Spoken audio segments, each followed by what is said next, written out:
আমার প্রিয় বন্ধুরা, আমি ডক্টর পঞ্চমী। আজকে ঘামের দুর্গন্ধের সমস্যা নিয়ে কয়েকটি মেডিসিনের কথা বলবো, যে মেডিসিনগুলি ব্যবহার করলে আপনারা খুব ভালো এফেক্ট পাবেন। তো ভিডিওটি শুরু করার আগে যারা আমার চ্যানেলে নতুন এসেছেন তারা চ্যানেলটিকে সাবস্ক্রাইব করতে ভুলবেন না, আর নোটিফিকেশন বেল আইকনটিকে প্রেস করে দেবেন যাতে পরবর্তী যে কোনো ভিডিওর আপডেট সবার আগে আপনার কাছে এসে পৌঁছায়।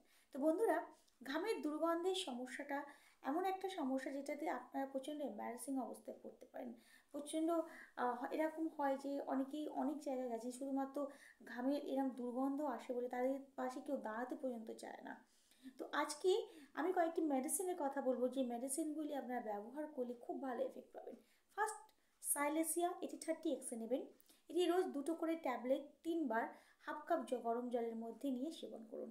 যাদের প্রচণ্ড হাত পা ঘামে, এমন হয় যে কোনো অফিসে গেছেন, জুতো মোজা পরেছেন এবং জুতো খোলার সাথে সাথে প্রচণ্ড ঘামের দুর্গন্ধ আসছে, এই ধরনের সমস্যা থেকে এই মেডিসিনটি আপনাদের খুব ভালো হেল্প করবে। খুব এফেক্টিভ একটি মেডিসিন। যাদের প্রচণ্ড হাত পা ঘামে এবং তার সাথে প্রচণ্ড দুর্গন্ধ হয়, তাদের জন্য এই মেডিসিনটি খুব ভালো কাজ করবে।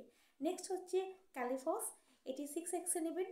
যাদের জ্বর অবস্থায় গায়ে প্রচণ্ড দুর্গন্ধ আসে, তাদের ক্ষেত্রে এই মেডিসিনটি খুব ভালো কাজ করবে।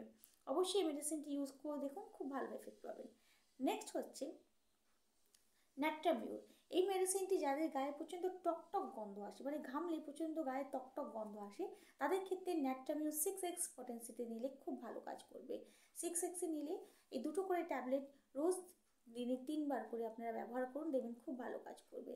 তো অবশ্যই এই মেডিসিনগুলো ব্যবহার করুন, দেখবেন আপনার মানে গায়ে যে দুর্গন্ধের সমস্যা ছিল সেটা আস্তে আস্তে একেবারেই ঠিক হয়ে যাবে। তো আজকের মতো এইটুকুই বন্ধুরা, কাল আবার একটা নতুন ভিডিও নিয়ে আসবো। ততক্ষণ খুব ভালো থাকবেন, সুস্থ থাকবেন। যদি ভিডিওটি ভালো লাগে অবশ্যই একটা লাইক করতে ভুলবেন না। নমস্কার।